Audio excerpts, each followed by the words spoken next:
नमस्कार, आप देख रहे हैं बिंदास बोल न्यूज। मैं हूं गरिमा सिंह, आपका स्वागत करती हूं। आइए रुक करते हैं आज की बड़ी खबर की ओर।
की बात है, तमाम लोगों को मौका मिलेगा। लेकिन शुरुआत दोनों जनरल सेक्रेटरी से आते हैं और मीडिया में से अनुरोध है कि दोनों की बाइक दे दें। गवर्नमेंट ने कहा कि हम लोन बेसिस पे आपको भेज रहे हैं, 3 साल प्लस 2 साल एक्सटेंशन करके 5 साल हम आपको रखेंगे, तो वो भी अपने वादे को पूरा नहीं कर पा रहे। तो इसलिए हमारी डिमांड ये है कि हमारे उन साथी जो अलग अलग रीजन में फंसे हुए हैं, जिनको आईसीटी का लाभ मिलना चाहिए, तो आईसीटी चालू हो। तो ये हमारा मुख्य मुद्दा है कि भारत सरकार से, सीबीडीटी से हमारा ये अनुरोध है कि जो है आईसीटी चालू करना है। उसके अलावा हमारी और भी कई डिमांडें हैं, जैसे लैपटॉप की डिमांड है और भी बहुत सारी। जैसे हम लोग ने एक डिमांड उठाई थी कि जो हमारे यहाँ कैजुअल लेबर है उनको रेगुलराइजेशन का हम लोग ने बहुत दिन से काम चल रहा है और वो काम मेरे ख्याल से कई जगह ऑर्डर भी हुए। सुप्रीम कोर्ट ने ऑर्डर किए, सीबीआईसी ने ऑर्डर किए।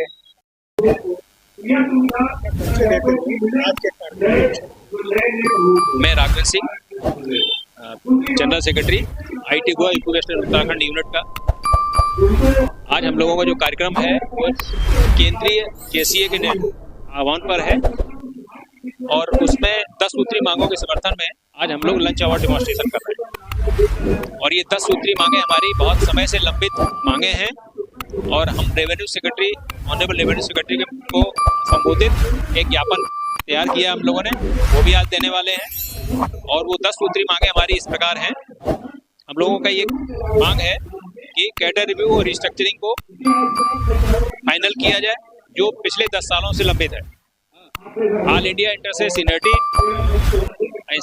आईटीओ कैडर में जल्द से जल्द को फाइनलाइज किया जाए। Indian revenue service recruitment rules उसमें परिवर्तन के लिए हम लोगों ने मांग रखी हुई है, उसको जल्द से जल्द इम्प्लीमेंट किया जाए। जेसीए के द्वारा जो इंस्पेक्टर और अन्य पदों में रिक्रूटमेंट रूल्स के बदलाव के लिए हम लोगों ने जो मांग रखी है, उसके अनुसार वो जल्द से जल्द बदलाव किए जाएं। आईटीबीए में हमारे जो नॉन गेजेटेड ऑफिस स्टाफ है उनको रोल प्रदान किया जाए, सभी को लैपटॉप प्रदान किया जाए और अननेसेसरी रिपोर्ट्स को बंद किया जाए। ये हम लोगों की प्रमुख मांग है, जिसके समर्थन में आज हम लोग लंच आवर डेमोन्स्ट्रेशन कर रहे हैं। और ये डेमोन्स्ट्रेशन हमारा यूपी वेस्ट उत्तराखंड रीजन के हर स्टेशन पर, हर आयकर विभाग के हर स्टेशन पर ये हम लोग आज लंच आवर डेमोन्स्ट्रेशन कर रहे हैं। और ये कार्यक्रम हमारा आगे तक चलता रहेगा और जब कोई निर्देश प्राप्त होगा उसके अनुसार आगे हम अपना निर्णय करेंगे कि कैसे कार्यक्रम को आगे बढ़ाना है। और हमारे साथ में सुनील कुमार जी आईटीएफ के सर्किल सेक्रेटरी हैं, वो भी अपनी बात कहेंगे।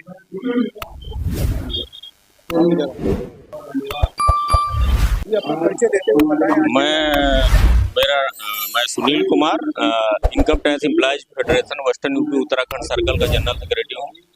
आज का ये जो प्रदर्शन है, ये मुख्य रूप से 10 हमारी डिमांड्स हैं जो काफ़ी लंबे समय से लंबित हैं और हमारा जो केंद्रीय नेतृत्व है वो लगातार जो केंद्र लेवल के अधिकारी हैं, जैसे हमारा सीबीडीटी चेयरमैन से और बाकी अन्य जो भी सेटअप है, उनमें बातचीत कर रहे हैं कि इसको हमारी जो डिमांड है उसको फुलफिल किया जाए।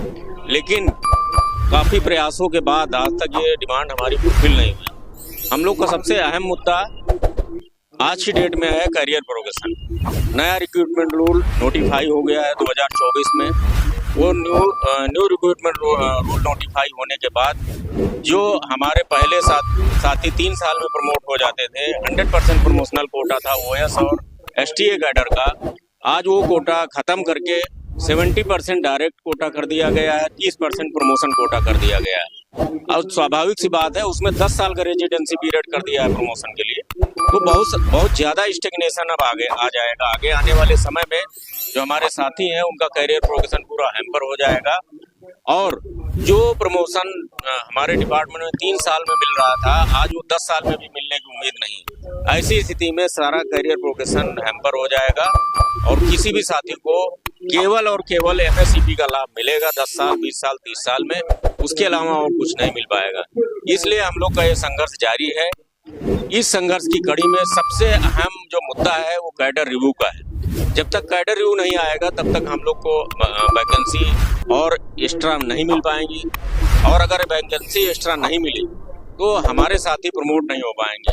ऐसी स्थिति में सरकार की भी जिम्मेदारी है और विभाग के उच्च पदस्थ जो अधिकारी हैं उनकी भी जिम्मेदारी है कि एक समान करियर प्रोग्रेशन सभी साथियों को मिले और हमारे जो भी साथी हैं वो 100% अपना कंट्रीब्यूशन देते हैं विभाग को।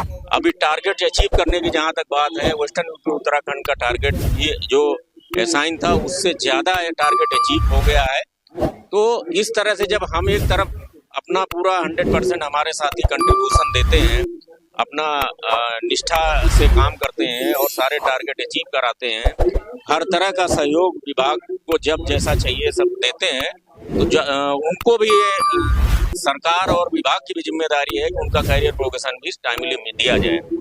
अभी इसी तरह से आईसीटी का पॉलिसी है वो बंद कर दिया गया, जिससे जो लोग हमारे नॉर्थ के या जो भी लोग पहले आईसीटी की पॉलिसी में था तो 2 साल 3 साल में अपने घर पे आ जाते थे अपने रीजन में, लेकिन आज की डेट में नहीं आ पा रहे हैं। वो पॉलिसी भी प्रपोज्ड है लेकिन वो अभी तक अमेंड नहीं हुई। इसी तरह non IRS career progression committee एक कॉन्स्टिट्यूट हुई सीबीडीटी लेवल पर, उसमें कई सारे कैरियर प्रोग्रेशन से रिलेटेड रिकमेंडेशन जेसीए के द्वारा दिए गए हैं आईटीओ आईटीएफ की तरफ से, लेकिन उनका भी अभी तक इम्प्लीमेंटेशन नहीं हो पाया है।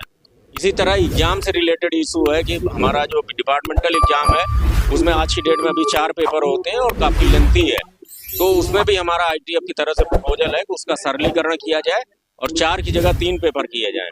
ये हमारे केंद्रीय नेतृत्व ने ये प्रपोजल एक रखा है। इसी तरह रिक्रूटमेंट रूल में भी जो ओएस या कैडर है उसमें 70-30 का रेशियो कर दिया गया है। प्रमोशन से 30% होंगे और 70% डायरेक्ट आएंगे। उसका रेशियो चेंज करने के लिए भी हमारा जो केंद्रीय नेतृत्व है वो लगातार सीबीडीटी और गवर्नमेंट के स्तर पर प्रयास कर रहा है कि कम से कम वो रेशियो 50% जरूर किया जाए, जिससे हमारे साथियों का टाइम से प्रमोशन हो पाए।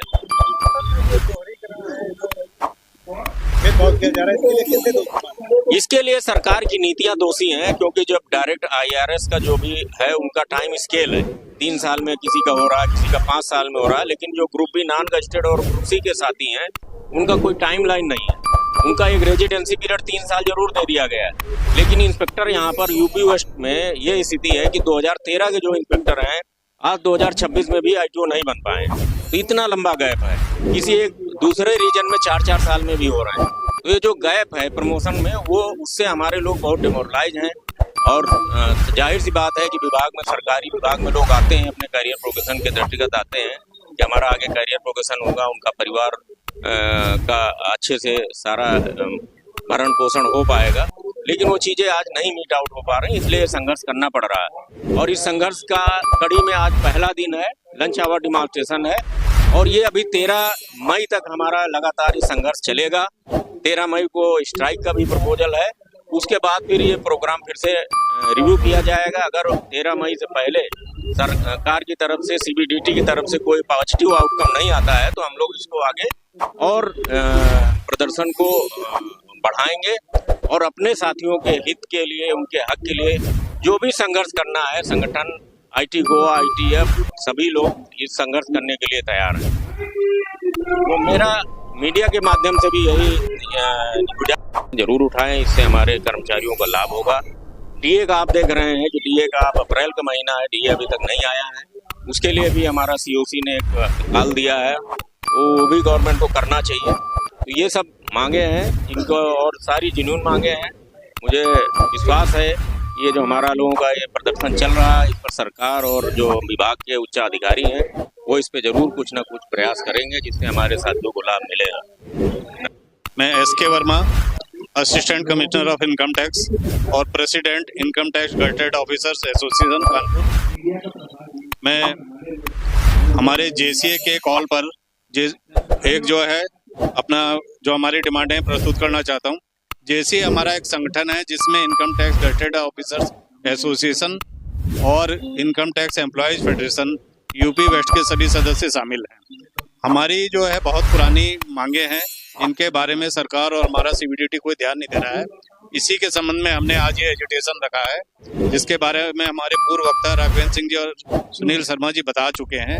हमारी प्रमुख मांगे हैं, सबसे पहला जो सरकार ने डीए अभी तक घोषित नहीं किया है, जो कि हर साल मार्च के महीने में घोषित हो जाता था।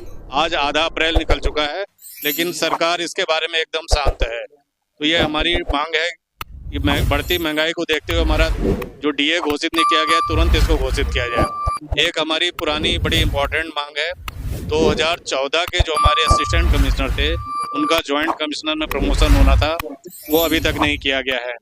इसके अलावा हमारी 10 सूत्री मांगे हैं। तो हम मीडिया से गुजारिश करेंगे कि सरकार तक, central board of direct taxes तक हमारी मांगों को पहुंचाएं और उनको जल्दी से जल्दी सॉल्व कराएं। अगर सरकार हमारी मांग पर ध्यान नहीं देती है तो फिर हमें मजबूरन हमारे आंदोलन को आगे बढ़ाना पड़ेगा। इसके बारे में हमने एक एक्शन प्लान बना रखा है, जिसके अंतर्गत आज ये हमारी शुरुआत है और हमने लंच आवर्स में ये एक प्रदर्शन का कार्यक्रम बनाया था, जो कि अभी चल रहा है। और इसके बाद हमारा अगला जो प्लान है वो 20 अप्रैल को हम लोग पाँव पर काले ब्लैक बैज बांधकर प्रदर्शन करेंगे। इसके बाद जो है 24 अप्रैल को हम लोग जो है principal chief commissioner office, chief commissioner office, CIT office के सामने प्रदर्शन करेंगे। इसके बाद 27 अप्रैल 2026 से मजबूरी में हमें अगला कदम उठाना पड़ेगा, जिसके अंतर्गत जो हमें मंथली रिपोर्ट्स और दूसरे जो रिपोर्ट्स देनी होती हैं उसको हम नहीं सबमिट करेंगे, हमारी एसोसिएशन उसका बायकॉट करेगी।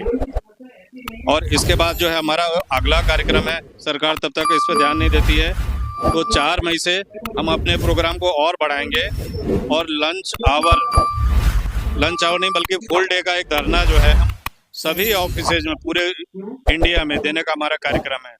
7 मई को हमारा अगला कार्यक्रम है, वो है हाफ डे वॉकआउट।